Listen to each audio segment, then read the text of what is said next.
video အောက်မှာ comment ထဲမှာပေါ့နော်မေးထားကြတဲ့သူလေးတွေအတွက်ပေါ့နော်မမကဒီ video လေးကိုတည်တက်ပေါ့နော်ရိုက်ပေးလိုက်တာဖြစ်ပါတယ်မမဒီနေ့ပေါ့နော် video ဖြတ်ဆက်ဘယ်လိုမျိုးလုပ်လို့ရလဲဆိုတာမမဒီ video လေးထဲမှာပေါ့နော်ပြောပြသွားပါမယ်ဒါဆိုလို့ရှိရင်ပေါ့နော်အရင်ဆုံးအဲလေးတို့ကကြတော့အရင်ဆုံးပေါ့နော်ဒီ app လေးပေါ့နော်ဒီ Wolo ဆိုတဲ့ app လေးကို download ဆွဲရပါမယ်ဒီအားကြတော့ဒီပေါ့နော်9ရုပ်လေးနဲ့ပေါ့နော်မမဒီ app လေးထဲကိုဝင်လိုက်ပါမယ်ဒီလိုမျိုးဝင်လိုက်တဲ့ခါကျလို့ရှိရင် app လေးကကြတော့ဒီလိုမျိုးလေးပေါ်မှာပေါ့နော်အထဲမှာဒီလိုမျိုးလေးလာပြီးတော့ပေါ်ပါမယ်ဒါဆိုလို့ရှိရင်မမကဒီလိုမျိုးနေရာလေးပေါ့နော်ဒီလိုနေရာလေးကိုနှိပ်လိုက်ပါမယ်နှိပ်လိုက်တဲ့ခါကျလို့ရှိရင်ဒီလိုမျိုးပေါ့နော်ပေါ်လာလိမ့်မယ်တွေ့လားဒီလိုမျိုးနေရာလေးပေါ်လာလိမ့်မယ်ဒီမှာဆိုလို့ရှိရင်လက်ပုံရှိမယ်ပြီးလို့ရှိရင်ဒီမှာဗီဒီယိုရှိမှာပေါ့နော်ကိုယ့်ရဲ့ဗီဒီယိုလေးတွေရှိမယ်ကိုတင်ချင်တဲ့ဗီဒီယိုလေးတွေပေါ့နော်ဒီထဲမှာလာပြီးတော့ရွေးရပါမယ်ပြီးလို့ရှိရင်ကိုဖြတ်ဆက်လုပ်မှာပေါ့နော်ကိုတင်မဲ့ဗီဒီယိုလေးတွေကိုရွေးပြီးတော့မှမတို့ကဖြတ်ဆက်လုပ်ရမှာဖြစ်ပါတယ်ဒါဆိုလို့ရှိရင်မရွေးလိုက်မယ်နော်ကဲဒီလိုမျိုးရွေးပြီးတဲ့ခါကျလို့ရှိရင်ဒီလိုမျိုးနေရာလေးကိုနှိပ်လိုက်ရပါမယ်ဒီလိုနေရာလေးပေါ့နော်နှိပ်လိုက်ပါမယ်တွေ့လားဒီလိုမျိုးနေလာတဲ့ခါကြလို့ရှိရင်ဒီလိုနေရာလေးပေါ်လာလို့မှာပေါ့နော်ပေါ်လာတဲ့ခါကြလို့ရှိရင်ကိုတင်မဲ့ပေါ့နော်ဗီဒီယိုအရွယ်အစားလေးပေါ့နော်ရွေးရပါမယ်ဒီမှာဆိုလို့ရှိရင်ကိုကပေါ့နော် YouTube မှာတင်မလားဒါမှမဟုတ်လို့ရှိရင်Instagram မှာတင်မလားအဲ့လိုမျိုးပေါ့နော်ပြီးလို့ရှိရင်ကိုကဗီဒီယိုအရှည်တင်ချင်တာလားအတူတင်ချင်တာလားပေါ့နော်တိကျလေးရွေးရပါမယ်ရှင်မမကျတော့ဗီဒီယိုကမမတင်မဲ့ဗီဒီယိုကကျတော့YouTube မှာတင်မှာပြတဲ့အတွက်ကြောင့်မလို့ပေါ့နော်ဒီနေရာလေးနှိပ်လိုက်ပါမယ်16ကိုဆိုတဲ့နေရာလေးပေါ့နော်နှိပ်လိုက်ပါမယ်နှိပ်ပြီးလို့ရှိရင်ဒီမှာပေါ့နော်ဒီမှာကျတော့အပြည့်ပေါ့နော်ဒီလိုမျိုးအပြည့်နေရာလေးနှိပ်လိုက်မယ်ပြီးလို့ရှိရင်ဒီမှာဆိုလို့ရှိရင်ဒါအထဲဝင်လာမှာပေါ့နော်ကဲတွေ့လားဒီလိုနေရာလေးပေါ်လိုက်မယ်နော်ဒီမှာသူတရားပြီးတဲ့အထိစောင့်ရမှာပေါ့နော်ဘာဖြစ်လဲဆိုတော့မမတို့ကအပြင်ထွက်လာတဲ့ခါကျလို့ရှိရင်မရတော့ဘူးပေါ့နော်ဒါကြောင့်မို့လို့ဒီ app ထဲမှာပဲနေရပါမယ်ပြီးလို့ရှိရင်ဒီလိုမျိုးတရားပြည့်အောင်ပေါ့နော်စောင့်ပေးရပါမယ်ကဲတွေ့လားဒီမှာဆိုလို့ရှိရင်တရားပြည့်သွားတဲ့အတွက်ကြောင့်မို့လို့ပေါ့နော်ဒီနေရာလေးရောက်လာနိုင်မယ်ဒါဆိုလို့ရှိရင်မမတို့ကဖြတ်ဆက်ပေါ့နော်ဗီဒီယိုစပြီးတော့လုပ်လို့ရပါပြီပြီးလို့ရှိရင်မမတို့ဒီလိုမျိုးဗီဒီယိုလေးတွေပေါ့နော်နေရာပြန်ပြီးတော့ချရပါမယ်ဒီမှာကျတော့ဒီလိုမျိုးပေါ့နော်နေရာချမယ်ဆိုလို့ရှိရင်ဒီလိုလေးနှိပ်လိုက်ပါနှိပ်ပြီးလို့ရှိရင်ဒီလိုမျိုးပေါ့နော်ရွှေ့လို့ရတယ်အဲဆိုအရှိကိုရောက်သွားလိမ့်မယ်နော်ကိုလိုချင်တဲ့ကိုအရှိဆုံးမှာထားချင်တဲ့ဗီဒီယိုလေးကိုပေါ့နော်ဒီလိုမျိုးအကြိုင်နှိပ်ပြီးတော့မှအရှိကိုပြောင်းလို့လည်းရပါတယ်ကဲဒါဆိုလို့ရှိရင်မမစပြီးတော့ဖြတ်ပြမယ်နော်အရင်ဆုံးမမရှင်းပြချင်တာကကျတော့တွေ့လားဒီလိုမျိုးနှစ်ပေးလေးကိုကြည့်လိုက်ပေါ့နော်ဒါဆိုလို့ရှိရင်ဒီနေရာလေးတွေမှာပေါ်လာလိမ့်မယ်နော်ဒီနေရာမှာဆိုလို့ရှိရင်တချင်းလေးတွေရှိရယ်ပြီးလို့ရှိရင်ဒီမှာကျတော့တီလုံးလေးတွေပေါ့နော်ကိုရဲ့နောက်ခံတီလုံးလေးတွေရှိမယ်လို့ရှိရင်ဒီမှာကျတော့အတန်သွင်းတဲ့နေရာပေါ့နော်ကိုကအပြင်ကနေပြီးတော့အတန်သွင်းမှဆိုလို့ရှိရင်ဒီနေရာလေးကိုနှိပ်လို့ရပါတယ်ဒီလိုမျိုးပေါ့နော်နေရာလေးနှိပ်လို့ရပါတယ်ပြီးတော့ဒီအောက်မှာတွေ့လားဒီလိုမျိုးအောက်နာလေးကိုကြည့်လိုက်ပါ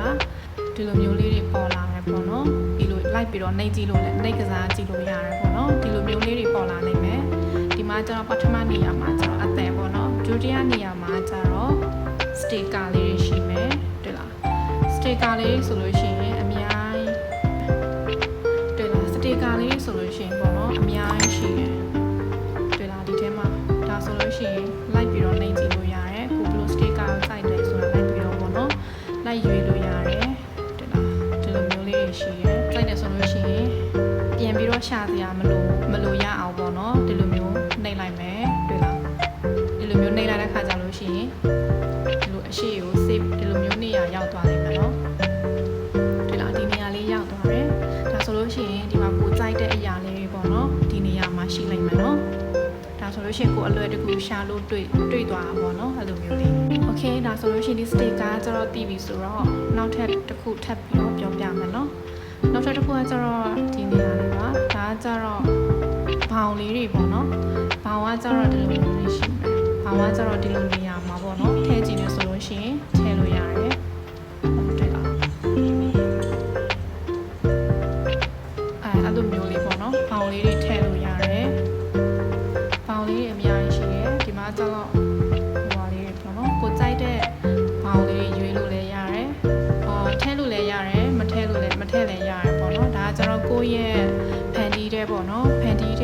ဗီဒီယိုပေါ်မှာမူတည်ရဲဒါကြောင့်မို့မှာတော့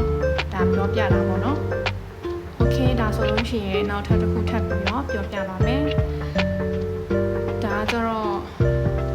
ဒီလိုမျိုးပေါ့နော်ဒီကိုရဲ့အဲ့လိုမျိုးကိုထဲကျင်တဲ့ style လေးပေါ့နော်လိုက်ပြီးတော့ရွေးချယ်ပြီးတော့မှထည့်လို့ရတယ်ပေါ့နော်ဟိုလေဒါဆိုလို့ရှိရင်ဒီလိုမျိုးဒါကြတော့အဲ့လိုမျိုးအသေးပုတ်လေးပေါ့နော်တွေ့လားအဲ့လိုမျိုးအလိုဟာလေးရှိရယ်ဒီမှာလိုက်ပြီးတော့ကိုလိုက်ကစားကြည့်လို့လောက်ကစားကြည့်လို့ရတယ်ဒါကြတော့ဒီလိုမျိုးအအော်သွားတယ်ပေါ့နော်အဲ့လိုမျိုးပုံစံလေးအအော်သွားတဲ့ပုံစံတွေ့လားအဲ့လိုမျိုးလေးရှိရယ်ဒါကြတော့ချွေချွေတော့မဟုတ်ပါဘူးဒီနေရာမှာကြတော့ဒီလိုမျိုးပုံလေးတွေပေါ့နော်ဒါဒီပုံလေးတွေကကျတော့မတိတ်ပြီးတော့မတုပ်ဖြစ်ဘူးပေါ့နော်ပြီးလို့ရှိရင်မမပေါ့နော်ဒီနံပါတ်3တွေ့လားနံပါတ်3နေရာလေးကိုပြပေးမယ်နံပါတ်3နေရာမှာကျတော့တွေ့လားဒီလိုမျိုးလေးတွေပေါ်လာလိမ့်မယ်ဒီမှာဘာတွေရှိလဲဆိုလို့ရှိရင်ပြောပြမယ်နော်နံပါတ်3နေရာမှာကျတော့ဒီလိုမျိုးတွေ့လားဒီလိုမျိုးကိုစာရေးတဲ့နေရာပေါ့နော်စာရေးပြီးတော့ထည့်မယ်ပေါင်လေးတွေပေါ့နော်ဒါကျတော့ကိုစာရေးလို့ရတဲ့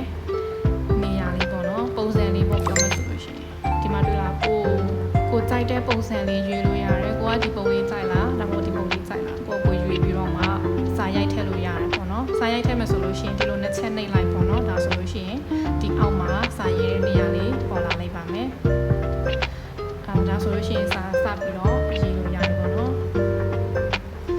ဒီမှာမရေးပြမယ်နော်ဒီနေ့ကတော့ဒီနေ့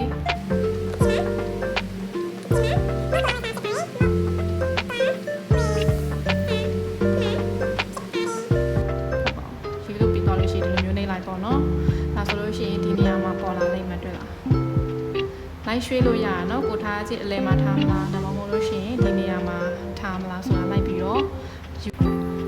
ဒီလိုမျိုးရွှေ့လို့ရတယ်ပေါ့နော်နောက်တစ်ခုကကြတော့တွေ့လားဒီလိုမျိုးရေးချမှာလေဒီ app မှာတစ်ခုကတစ်ခုပေါ့နော်ပြဿနာရှိတာဘာလဲဆိုလို့ရှိရင်ဒီမြန်မာစာပေါ့နော်မမတို့မြန်မာစာရေးတဲ့အချိန်ကြလို့ရှိရင်မြန်မာစာတိတ်ပြီးတော့မပီတာရှိရဲအဲ့ဒါကိုဘယ်လိုမျိုးမြန်မာစာမပီတာဘယ်လိုမျိုးလုပ်လဲဆိုတာမမပြောပြပေးမယ်နော်ဒီမှာတွေ့လားရေးချအနီးကက်လေးပြလိုက်မယ်ဒီမှာဆိုလို့ရှိရင်တွေ့လားမရေးတာသွားဝယ်စားမှာဖြစ်ပါတယ်အဲ့ဒီမှာပါစာဝါတွေ့လားပါစာကိုရေးချပါနေတဲ့အတွက်ပေါ့နော်စာအဲ့လိုမျိုးဖြစ်သွားတယ်အဲ့ဒါကိုမမကဒီနေရာလေးနှိပ်လိုက်ပါမယ်တွေ့လားဒီလိုမျိုးနေရာလေးကိုနှိပ်လိုက်တဲ့ခါကျလို့ရှိရင်အဲ့လိုလေးပေါ်လာလိုက်မှာနော်ပေါ်လာတဲ့ခါကျလို့ရှိရင်ဒီလိုမျိုးရွှေ့လိုက်ပါရေးချပါတဲ့နေရာကိုရှာလိုက်မှာပေါ့နော်ရေးချပါတဲ့နေရာလေးကိုမတို့ရှာလိုက်မယ်ရှာပြီးလို့ရှိရင်တွေ့လားဒီလိုမျိုးပေါ့နော်ပါစာကိုနှိပ်ရပါမယ်အရှိအစာလုံးနှိပ်ရမှာနော်ရေးချကိုမနှိပ်ရအောင်နော်တွေ့လားဒီလိုမျိုးအရှိအပါစာကိုနှိပ်လိုက်ပါမယ်နှိပ်ပြီးလို့ရှိရင်တွေ့လားအဲ့လိုလေးရွှေ့ပေးလိုက်မယ်ဒီဖက်ကိုနော်ဒီဖက်ကိုရွှေ့လိုက်မယ်နော်တွေ့လားအဲ့လိုလေးဒီလိုမျိုးနေရာလေးကိုနံပါတ်1ကိုထားပေးလိုက်ပါဒါဆိုလို့ရှိရင်တွေ့လားပေါ်သွားပြီးရေးချပါစာကိုရေးချပေါ်သွားရင်နော်ဒါဆိုလို့ရှိရင်စာဖတ်ရတာအဆင်ပြေသွားတယ်ဒါကြောင့်မြန်မာစာမှာဖြစ်တဲ့ပြဿနာကိုပြောပြတာနော်တကယ်လို့ကိုကမြန်မာစာရေးချင်တယ်ဆိုလို့ရှိရင်တော့မမပြောတဲ့နီးလန်းလေးလုပ်ပြီးတော့မှရေးလို့ရပါတယ်ရှင်ပြန်ပြထွက်လိုက်တယ်နော်ထွက်ပြီးလို့ရှိရင်မတို့ကစာတဲနေရာရွှေ့မယ်ဆိုလို့ရှိရင်စာတဲရောက်ဒီအရှိဆုံးကမထားခြင်းကွာအလယ်နာလေးမှာထားခြင်းနဲ့ပေါ့အဲ့ဒါဆိုလို့ရှိရင်စာတဲကိုနည်းနည်းလေးအဲ့လိုမျိုးဒီနေရာလေးနှိပ်လိုက်ပါတွေ့လားဒီလိုမျိုးအဆက်လေးကိုပေါ့နော်နှိပ်လိုက်ပါနှိပ်ပြီးလို့ရှိရင်ဒီလိုလေးရွှေ့လိုက်ပါဒါဆိုလို့ရှိရင်စာကဒီလိုမျိုးခုနလိုမျိုးပေါ့နော်အရှိဆုံးမှမရောက်နေတော့ဘူးနော်ဒါဆိုလို့ရှိရင်ပြန်ဖွင့်လိုက်ပါတွေ့လားစာလေးကအဲ့လိုနေရာလေးမှာလာပြီးတော့ပေါ်လိုက်မယ်နော်အဲ့လိုလေးဒါကကျတော့မပြောပြတာကျတော့စာတန်းထဲတဲ့ပုံစံလေးကိုပြောပြတာနော်ကိုအတန်ပိတ်မှာကွာဒီဗီဒီယိုလေးကိုအတန်မဖွင့်ချင်ဘူးပေါ့နော်အတန်ပိတ်ပြီးတော့မှအပြင်ကအတန်ထပ်ပြီးတော့သွေးမဲ့ဆိုလို့ရှိရင်ဗီဒီယိုလေးနှိပ်လိုက်ပါနှိပ်ပြီးလို့ရှိရင်ဒီမှာတွေ့လားအတန်လေးရှိတယ်ဒီလိုမျိုးဆောင်းပုံစံလေးရှိရနော်အတန်ပုံစံလေးကိုနှိပ်လိုက်ဒါဆိုလို့ရှိရင်အတန်ပိတ်သွားပါလိမ့်မယ်တွေ့လားပြီးလို့ရှိရင်ပြန်ထပ်လိုက်ပါတွေ့လားဒါဆိုလို့ရှိရင်အတန်မကြားရတော့เนาะ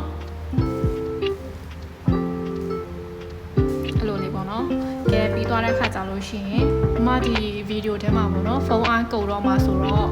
့မဖုန်းနဲ့ထောင်ပြီးတော့ရိုက်နေတာဆိုတော့ပေါ့နော်ဒီအတန်ဟိုပါပေါ့နော်ဒီဘက်ထရီကလည်းအနီးဆက်ပြနေပြီဒါကြောင့်မမြင်လေးပဲရိုက်ပြီးတော့ပြောပြပါမယ်နောက်ကြမှာပေါ့နော်ဗီဒီယိုလေးမှာတေချာလေးပြန်လုပ်ပြီးတော့မှတင်ပေးပါမယ်ပြီးလို့ရှိရင်ဒီမှာကျတော့စာတန်းထည့်တာပေါ့နော်နောက်တစ်ခါကျတော့ဒီမှာတွေ့လားဒီနေရာလေးတွေနေကြည့်ပေါ့နော်အဲ့လိုလေးတွေပေါ်လာနိုင်မယ်ဒါကကျတော့ကိုအသုံးဝင်မှာထည့်ပေါ့နော်အသုံးဝင်ဆိုလို့ရှိရင်ထည့်စရာမလိုဒါပေမဲ့ကိုကြိုက်တယ်သုံးမဲ့နေရာရှိတယ်ဆိုလို့ရှိရင်တော့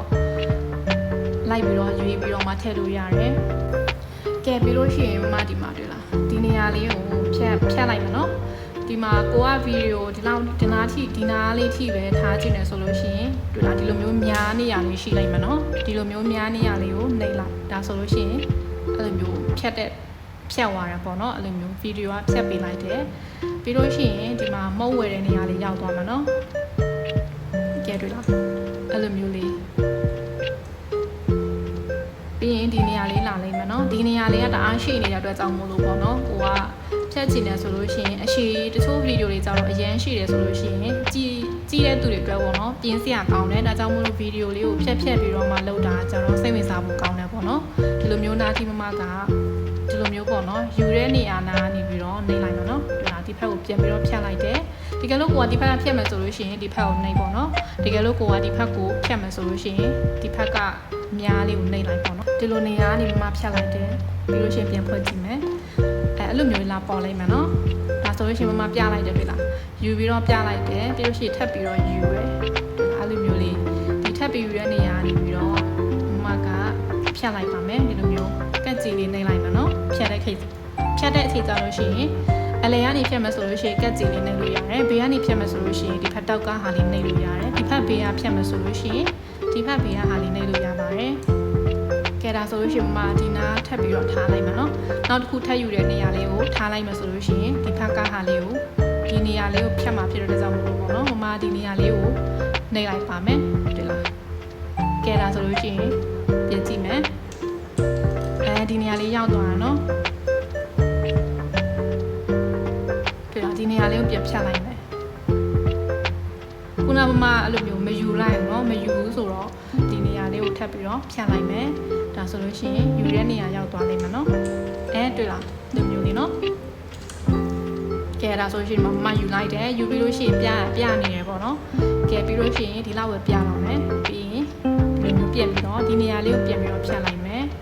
ကဲဒါဆိုနောက်တစ်ခုထပ်သွားဖြတ်သွားမယ်เนาะအခုကကျတော့ဆိုင်တဲကိုသွားနေအောင်ဆိုင်တဲသွားနေတာကျတော့ဒီနေရာလေးကိုပြန်ပြီးတော့ဒီနေရာထိထားလိုက်မယ်ဒီမှာဆိုင်တဲရောက်သွားပြီပြီးလို့ရှိရင်ပြန်ဖြတ်မယ်ကက်ကြီးနဲ့အလဲကနေဖြတ်လိုက်တယ်နော်အလဲကနေဖြတ်ပြီးတော့ဒီနေရာလေးကိုဖြတ်လိုက်မယ်ဒီနေရာနားကနေပြီးတော့ထပ်ပြီးတော့သွားမှာပေါ့နော်ဒီမှာနှိပ်လိုက်မယ်ဖြတ်လိုက်တယ်နော်ပြီးရင်ဒီနားပြန်နှိပ်လိုက်နော်ပြန်ပြီးတော့ကြည့်မယ်ကဲပြီးတော့ရှိဒီမှာမုတ်တွေ့လားဒီမှာပေါ့နော်ခုနကလမ်းလျှောက်လာတယ်ပြီးလို့ရှိရင်စိုက်ထဲရောက်သွားတယ်ပြီးလို့ရှိရင်စိုက်ထဲမှာမှုတ်သွားကြည့်ရဲတွေ့လားအဲ့လိုမျိုးပေါ့နော်ကိုခဏလေးနော်ကို focus ထားမယ့်နေရာလေးကိုနှိပ်ရတာပေါ့နော်အဓိကကျတော့ဒီနေရာလေးကိုမုတ်ရှိတဲ့နေရာလေးပြလိုက်မယ်ဒါဆိုလို့ရှိရင်တွေ့လားမုတ်ရှိတဲ့နေရာလေးရောက်သွားတယ်အဲ့လိုမျိုးလေးပေါ့နော်ဒီဟာဖြတ်လိုက်မယ်ဖြတ်လို့ရှိရင်ဒီမှာမိုက်ပုံလေးနှိပ်လိုက်ပါပြီးရှင်မှာအစအနေပြဖွင့်ပြမယ်နော်ကျဲဒီမှာပေါ့နော်ဒီဖက်ကအကုန်လုံးပြီးသွားပြီဆိုတော့ဒီမှာကြလားဒီနေရာလေးနံပါတ်4နေရာလေးနှိပ်လိုက်ပါနှိပ်တဲ့အခါကျလို့ရှိရင်ဒီလိုမျိုးလေးတွေပေါ်လိမ့်မယ်နော်ဒီလိုမျိုးလေးတွေပေါ်တဲ့အခါကျလို့ရှိရင်နှိပ်ကြည့်ပါဒီမှာကျတော့ပထမနေရာကျတော့အပုံလေးတွေပေါ့နော်ကိုကအပုံလေးကိုဒီပုံလေးကိုရွေးမှာပေါ့နော်ဒီပုံလေးကိုအဲ့လိုမျိုးအပြင်မှာထားမှဆိုလို့ရှိရင်ခုနကပြတဲ့နေရာလေးကိုနှိပ်လို့ရတယ်ဒီလားဒါဆိုလို့ရှိရင်အပုံကကြတော့ဒီလိုမျိုးဗီဒီယိုရဲ့အပေါ်မှာလာပြီးတော့လာရောက်တယ်เนาะဒါဆိုလို့ရှိရင်ဒီပုံလေးကကြတော့အရှိမတအားရောက်နေတဲ့အတွက်ကြောင့်မလို့ပုံလေးကိုနေရာပြန်ရွှေ့မယ်ဆိုလို့ရှိရင်တွေ့လားဒီနာထိထားလိုက်မယ်เนาะဒါဆိုလို့ရှိရင်အစနေပြန်ကြည့်မယ်ကဲတွေ့လားဒီလိုမျိုးလေးပေါ်လာလိမ့်မယ်เนาะဒါဆိုလို့ရှိရင်ကိုထားကြည့်တဲ့ပုံလေးကဒီနေရာလေးရောက်လာလိမ့်မယ်เนาะမမဒါဒီဗီဒီယိုကကျတော့နမူနာအနေနဲ့ပေါ့เนาะအစမ်းလုံးပြနေတာ တကယ်လုံးမယ်ဆိုလို့ရှိရင်တော့ဒီလိုမျိုးမှလုံးမှာမဟုတ်ဘူးเนาะဒီထက်ပို့ပြီးတော့တေချာအောင်လုပ်ရမှာဆိုတော့လေဒီဗီဒီယိုလေးကကျတော့မနမူနာလုပ်ပြတာအဲ့လိုမျိုးတေချာလေးတော့မလုပ်ရအောင်ပေါ့เนาะဒါကြောင့်မပြပေးတာပေါ့เนาะကဲဒါဆိုပြန်ဖြတ်လိုက်မယ်ပြီးလို့ရှိရင်ဒုတိယနေရာလေးနှိပ်လိုက်မယ်ဘာပေါ်မလဲဆိုတာကြည့်မယ်เนาะဒုတိယနေရာလေးကကျတော့ဒီရဲ့ပေါ့เนาะကိုရဲ့ gift ပေါ့เนาะ GIF gift လေးပေါ်မယ် gift ကကျတော့အဲ့လိုမျိုးအပေါ်ကနေပြီးတော့ဒီလိုမျိုးပေါ့နော်ဒီလိုမျိုးပေါ့နော်အပေါ်မှာထားတဲ့ဗီဒီယိုလေးပေါ်လာလိမ့်မယ်နော်ဒါဆိုလို့ရှိရင်ပြန်ဖြတ်လိုက်မယ်အသုံးသိမ့်မှုရတဲ့အတွက်ပေါ့နော်9နေရာလေးကိုနှစ်ဘက်9နေရာလေးကိုရွှေ့လိုက်မယ်နှိပ်ကြည့်မယ်နော်ပြီးလို့ရှိရင်ဒီမှာကျတော့ effect လေးပေါ်လာလိမ့်မယ် effect ကကျတော့ဒီလိုမျိုးလေးတွေပေါ့နော်နှစ်ခုရှိမယ်ဒါကျတော့ကိုပါကိုပြန်ပြီးတော့မှလောက်တဲ့ဟာအဲ့လိုမျိုးအယောင်ပြန်ပြီးတော့ထည့်တဲ့ဟာပေါ့နော်ဒီမှာကျတော့သူတို့မှာပါတယ်ပေါ့နော် effect လေးတွေဖြစ်ပါတယ်ပြီးလို့ရှိရင်အယောင်လေးတွေပြန်ပြီးတော့ကိုကအဲ့လိုမျိုးပြန်ပြီးတော့ပေါ့နော်လိုက်ပြီးတော့ချိန်လို့ရတယ်ဒီလားအဲ့လိုမျိုးလေးပေါ့နော်မှာတော့ဒီလောက်လေးပဲထားလိုက်မယ်ဒါဆိုလို့ရှိရင် effect ကိုဒီနေရာထိထားမယ်ဆိုလို့ရှိရင်ဒီနားထိဆွဲပေါ့နော်အဲ့လိုမျိုးလေးဆွဲလိုက်ပါတစ်ခုလုံးထားမယ်ဆိုလို့ရှိရင်တစ်ခုလုံးဗီဒီယိုတစ်ပုတ်လုံးပေါ့နော်အဲ့လိုမျိုးဆွဲလိုက်ပါကဲပြီးလို့ရှိရင်ဒီလောက်ပဲပေါ့နော်ဒါကကျတော့မှအစားနေပြန်ဖွင့်လိုက်မယ်ကဲပြီးလို့ရှိရင် sticker ထည့်တဲ့နည်းလေးပြောပြမယ်မေ့သွားလို့เนาะဒီမှာတွေ့လားဒီလိုမျိုးနေရာလေးမှရှိသေးတယ်เนาะဒီမှာကျတော့ effect ပေါ့เนาะဒီမှာကျတော့ဒါလည်းတူပဲဒါလည်း effect နောက်ထပ်တစ်မျိုးပေါ့เนาะဒီမှာနောက်အောက်ဆုံးမှာဆိုလို့ရှိရင်ဝါတဲ့ဟာပေါ့เนาะဗီဒီယိုစင်ဆာဖြတ်တယ်လို့မျိုးလောက်တဲ့ဟာပေါ့เนาะမာကဒီနေရာလေးကိုစင်ဆာဖြတ်လိုက်မယ်သူများကိုမပြချင်ဘူးဆိုလို့ရှိရင်ဒီလိုမျိုးအဝါလေးနှိပ်လိုက်ပါပြီးလို့ရှိရင်အဝိုင်းကြိုက်လား၄ထောက်ကြိုက်လို့ကြိုက်တဲ့ဟာလေးနှိပ်လိုက်ပေါ့เนาะမမကျတော့၄ထောက်ပိုကြိုက်တဲ့အတွက်ကြောင့်မို့လို့ပေါ့เนาะလေးထားလိုက်မယ်ပြီးလို့ရှိရင်ဒီမှာပေါ့နော်အဝါတာကိုကြတော့အရင်ဝါကြည့်တာလားအရင်ဝါကြည့်တယ်ဆိုလို့ရှိရင်အများကြီးဒီလိုမျိုးဆွဲလိုက်လို့ရတယ်80 90 100ထိပေါ့နော်အဲ့လိုမျိုးမမကြတော့ဒီလောက်လေးပဲဝါကြည့်တဲ့အတွက်ကြောင့်မလို့30နေလိုက်မယ်ပြီးလို့ရှိရင်ကိုထားမဲ့နေရာလေးရွှေ့လို့ရတယ်ဒီတန်းကိုမမကမပြချင်ဘူးကွာအဲ့လိုမျိုးဝါကြည့်တယ်ဆိုလို့ရှိရင်ဝါလေးပေါ့နော်အဲ့လိုမျိုးလေးလှုပ်လို့လိုက်အဲ့လိုမျိုးဆွဲပေးလိုက်ပါပြီးလို့ရှိရင်ဒီနေရာလေးဒီလိုမျိုးဆွဲလိုက်ပြီးလို့ရှိရင်ဒီအပေါ်ကအဲ့လိုမျိုးဆွဲဒါဆိုလို့ရှိရင်အောက်တစ်ချင်းပဲမြင်ရမယ်ပြီးလို့ရှိရင်ဒီအပေါ်ကကျတော့မမြင်ရတော့ဘူးเนาะအဲ့လိုမျိုးလေးလုပ်လို့ရတယ်ဒါကကျတော့ဝါတဲ့ဟာပေါ့နော်ကိုယ့်အကိုထည့်ချင်လည်းရတယ်မထည့်ချင်လည်းရတယ်ကဲပြီးသွားလို့ရှိရင် sticker လေးထပ်သွားမယ်เนาะ sticker ကခုနမပြသေးဘူးဆိုတော့sticker လေးကိုဘယ်လိုထည့်မလဲဆိုလို့ရှိရင်ပြောပြပေးမယ်ဒီမှာပေါ့နော်ကိုကြိုက်တဲ့ sticker လေးဒီမှာရှိတယ်ဆိုတော့မဒီနေရာလေးမှာ save ထားတဲ့တိတ်ထားတဲ့ဟာလေးပေါ့နော်ရွှေ့လိုက်မယ်ဒီမှာကျတော့ဒီနေ့ရာသီဥတုကွာနေပူတဲ့အတွက်ကြောင့်မနေပုံစံလေးပေါ့နော် sticker လေးထည့်လိုက်တယ်ဒီလိုမျိုးလေးပေါ်လာလိမ့်မယ်ဒီလိုမျိုးလေးပေါ်လာလိမ့်မယ်ဒါဆိုလို့ရှိရင် sticker နဲ့သေးချလိုက်ပါသေးပြီးလို့ရှိရင်အဲ့လိုမျိုးသေးလိုက်ပေါ့နော်ဒါအလယ်မှာထားလိုက်မယ်နော်ဒီလိုမျိုးလေးပေါ့နော်ဒါကကျတော့ဒီလိုမျိုးလေးရွှေ့လို့ရတယ်အမဒီအလယ်မှာထားလိုက်မယ်ဒီနေ့နေတာတယ်ဆိုပြီးတော့ရေးလို့လည်းရတယ်ဒီလိုမျိုးရေးမယ်ဆိုလို့ရှိရင်ဒီနေရာလေးလေးလိုက်ပေါ့နော်ဒါကြောင့်မှတ်ထားတဲ့ sticker လေးပေါ့နော်တွေ့လားပြီးလို့ရှိရင်sorry ပြီးလို့ရှိရင်အတန်လေးထည့်မှာပေါ့ဒီ sticker ထည့်ပြီးလို့ရှိရင်အတန်မပေါလို့ရှိရင်တစ်မျိုးဖြစ်နေမယ်အဲဒါဆိုမှ sticker ကိုအတန်ထည့်လိုက်မယ်တွေ့လားဒီနေရာလေးနှိပ်လိုက်ပါနှိပ်ပြီးလို့ရှိရင်ဒီမှာနှိပ်လိုက်နောက်မှ save ထားတဲ့မတိတ်ထားလဲရှာပြီးတော့ဒီမှာဆိုလို့ရှိရင်မသုံးဖြစ်တယ်ပေါ့နော်မအမြဲသုံးတဲ့ဒီရဲပေါ့နော်ဒီလုံးလေးဖြစ်ပါတယ်ဒီမှာဒီလိုမျိုးတွေ့လားအဲ့လိုမျိုးအဲ့လိုလေးတွေပေါ့နော်ဒါဆိုမဒီဟာလေးနှိပ်လိုက်မယ်ပြီးလို့ရှိရင်ဒီလိုမျိုးနေရာလေးရောက်လာနိုင်မယ်တွေ့လားဒါဆိုလို့ရှိရင်တွေ့လားအဲ့လိုမျိုးအတန်လေးနဲ့ပေါ့နော်ဒါဆိုလို့ရှိရင်ပို့ပြီးတော့မှစိတ်ဝင်စားမှုကောင်းသွားတယ်တွေ့လားတီးလုံးလာတဲ့အချိန်နဲ့ပေါ့နော်ဒီနေပုံစံလေးနေ sticker လေးပေါ်လာတဲ့အချိန်နဲ့ကျတော့ကွက်တီကြနေရမှာပေါ့နော်ကိုတကယ်လို့ထည့်မယ်ဆိုလို့ရှိရင်ဒီလိုမျိုးကွက်တီကြမှာပဲနားထောင်ရတာအဆင်ပြေတယ်ကြည့်ရတာလည်းအဆင်ပြေတယ်ပေါ့နော်တွေ့လားနားထောင်စီနော်အဲ့လိုမျိုးလေးအဲ့လိုမျိုးလေးပေါ့နော်တခါတည်းပေါ်လာတာမျိုးပေါ့နော်ပြီးလို့ရှိရင်စာတန်းထိုးမယ်ဆိုလို့ရှိရင်လည်းစာတန်းကိုရဲ့ပေါ့နော်စာတန်းထိုးတဲ့အချိန်နဲ့ပေါ့နော် sticker ထည့်တဲ့အချိန်နဲ့ကွက်တီထားပြီးတော့မှာပေါ့နော်လုပ်လို့ရပါတယ်ဒါကြောင့်မှပြပေးတာနော်ကဲပြီလားဒီလိုလေးပေါ့နော်ပြီးလို့ရှိရင်ဒီပေါင်ထဲမှာပေါ့နော်မမကအပြင်ကပေါင်လေးထည့်မယ်ဆိုလို့ရှိရင်ဒီမှာရွေးလိုက်ပါရွေးပြီးလို့ရှိရင်ဒီပေါင်လေးဒီလိုမျိုးပေါင်လေးရှိမှာပေါ့နော်မမဒီဟာလေးထည့်လိုက်မယ်အမလို့ရှိရင်ဒီလိုမျိုးအဲ့လိုလေးတွေ